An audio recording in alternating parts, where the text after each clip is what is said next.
Passons aux attaques spéciales. Et quoi de mieux pour commencer que l'attaque spéciale neutre qui n'est ni plus ni moins que la capacité iconique des Metroid.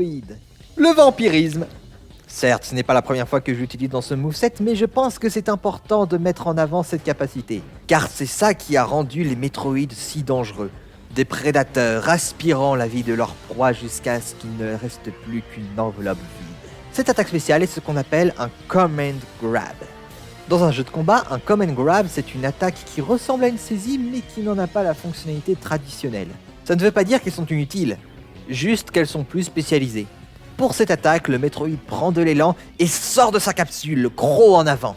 Si un malheureux se trouve sur la trajectoire, alors le Metroid s'accroche à lui et commence à lui aspirer son énergie. Plus l'adversaire a pris des dégâts avant de se faire toucher par cette attaque, plus le Metroid restera accroché sur lui. En appuyant sur le bouton d'attaque en même temps que le Metroid vampirise son adversaire, il regagne encore plus de pourcentage de dégâts.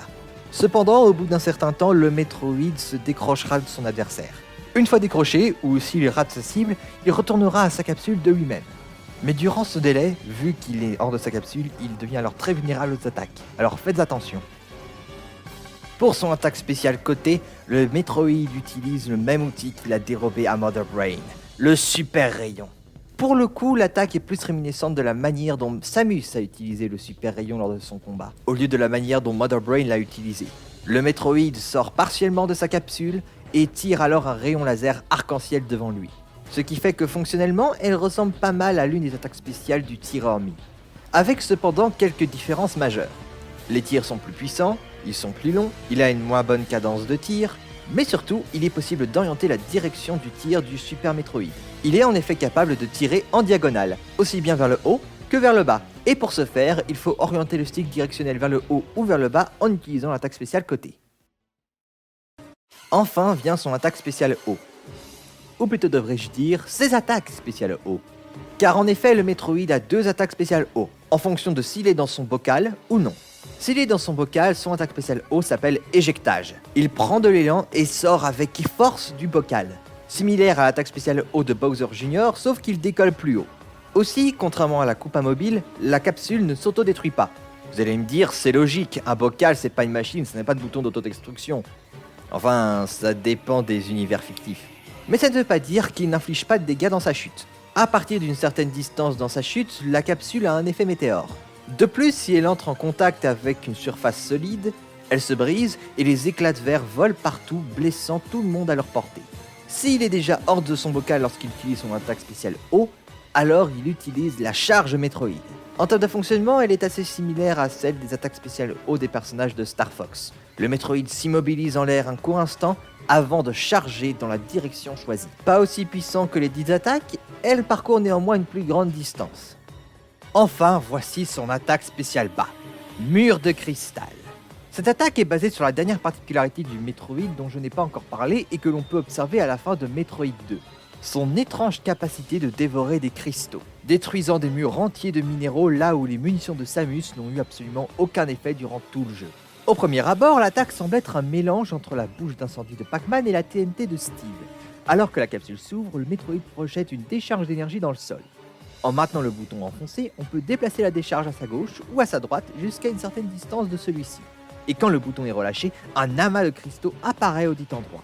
Cet amas n'inflige pas de dégâts, sauf lorsqu'il surgit du sol, mais est quasi incassable. Il ne se détruit pas avec le temps non plus, contrairement au bloc de Steve. C'est juste un gros truc qui gêne le passage et bloque toute attaque qui n'est pas un final smash. Cependant, ce mur a 3 grandes faiblesses. De 1, autre différence avec les blocs de Steve, elle ne peut pas être placée en l'air. De 2, de par sa nature indestructible, il est impossible de le placer sur les rebords du stage. Par contre, si vous voulez les placer en dessous du rebord, là, le bloc rallonge la hitbox du stage, donc c'est pas plus mal. En plus de pouvoir donner des situations très amusantes. Et de 3, il ne peut y avoir qu'un seul mur par Metroid présent sur le terrain. Si le Metroid essaie de replacer un nouveau mur alors qu'il en a déjà un, le sien encore une fois, il échouera. Cependant, imaginons que vous placez un mur et qu'au final il devient bien plus encombrant pour vous. Eh bien, pas d'inquiétude, car les Metroid sont les seuls à pouvoir se débarrasser de cette nuisance. En refaisant B bas ou en appuyant sur B à proximité des cristaux, le Metroid sortira de sa capsule et les dévorera. Dès lors, non seulement il aura soigné quelques dégâts qu'il s'est pris, mais en plus il pourra replacer un nouveau mur où il le souhaite. Aussi, un mur de cristal se brise automatiquement si celui qui l'a posé est mis KO.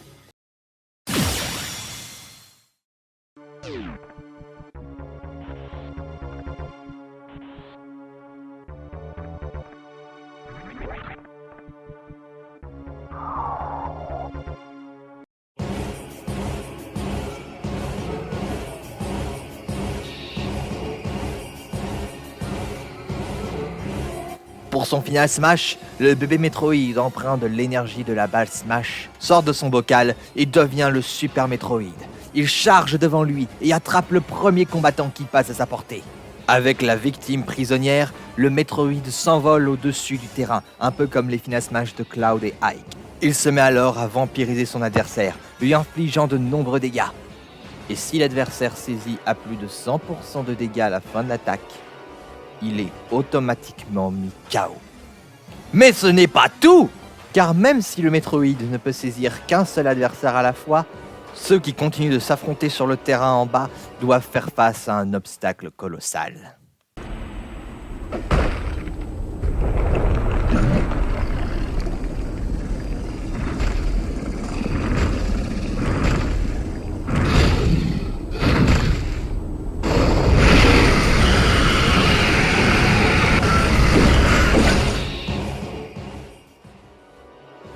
Pendant que le Super Metroid se délecte de sa proie dans les airs, la reine des Metroid apparaît sur l'une des extrémités du terrain et crache un rayon laser qui inflige des dégâts considérables à tous ceux qui ont échappé aux mâchoires du prédateur ultime.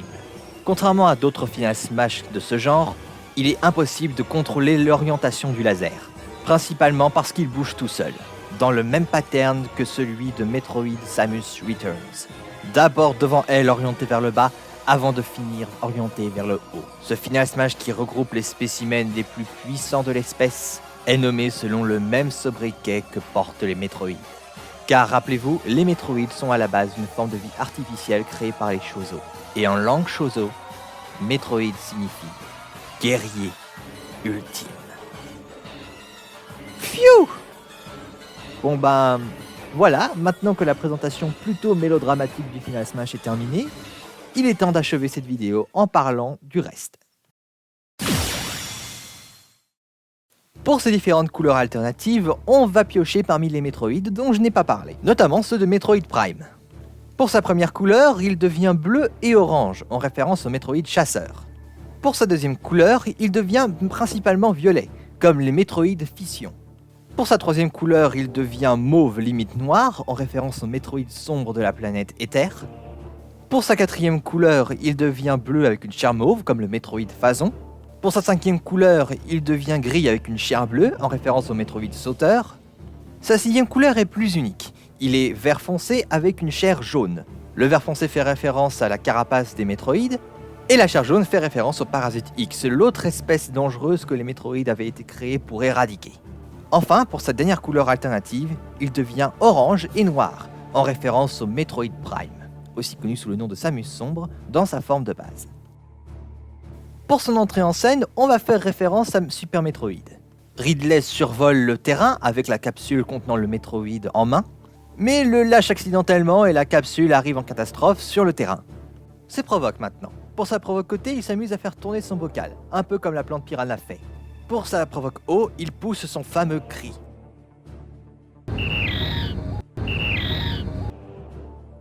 Et pour sa Provoque bas, il pousse un autre de ses cris, cette fois plus comme un soupir.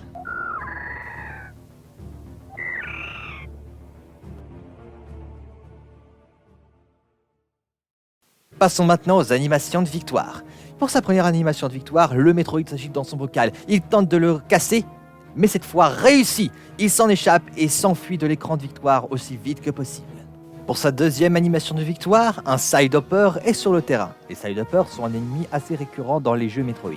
Puis, de nulle part, le Metroid sous la forme de Super Metroid apparaît. Il attrape le Side-Hopper, quitte le cadre de l'animation de victoire et le dévore hors champ. Une fois qu'il a fini, il réapparaît dans le cadre et il lâche... Ah bah il a bien mangé.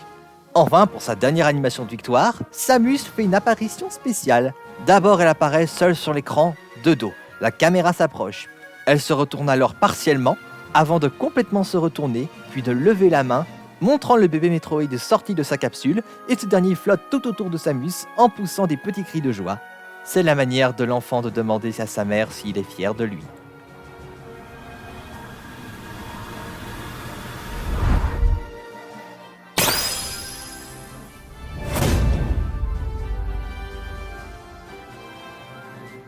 Et voilà, c'était tout ce que j'avais à proposer pour une incarnation jouable d'un Metroid dans Super Smash Bros. Au vu du rythme lent auquel Metroid a ses nouveaux venus, c'est clair que ce sera pas demain que ça arrivera. Mais dans l'ensemble, serait-ce possible? Intégrer un combattant qui est le représentant d'une espèce plutôt que d'être un personnage, c'était déjà une possibilité ouverte depuis un bail. Mais pour les Metroid, les chances sont plus minces.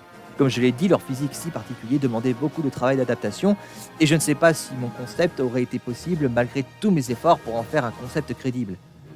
Mais de manière générale, hormis les autres chasseurs de primes de la licence, s'ils veulent ajouter de nouveaux persos pour Metroid, ils devront être inventifs. Évidemment que j'adorerais voir mon concept pour le Metroid fonctionner, et dans tous les cas, intégrer un Metroid jouable serait un défi que je verrais bien l'équipe derrière Smash essayer de tenter un jour, malgré son improbabilité, que ce soit mon concept ou grâce à leurs propres idées. Mais n'oubliez pas, juste parce que c'est peu probable, ne veut pas dire que c'est impossible. Merci à tous d'avoir regardé cette vidéo. Si vous avez aimé cette vidéo, n'hésitez pas à liker ou à partager sur les réseaux sociaux. Si vous voulez mettre un commentaire gentil ou faire une critique constructive, l'espace commentaire est ouvert, alors n'hésitez pas. Et enfin, si mon contenu vous intéresse et que vous voulez voir la suite, n'hésitez pas à vous abonner. Quant à moi, je vous dis à la prochaine. Que ce soit pour une vidéo totalement différente, ou bien pour l'épisode 5 de Super Smash Bros Delirium qui sera un peu différent de ce que j'ai fait avant. A bientôt!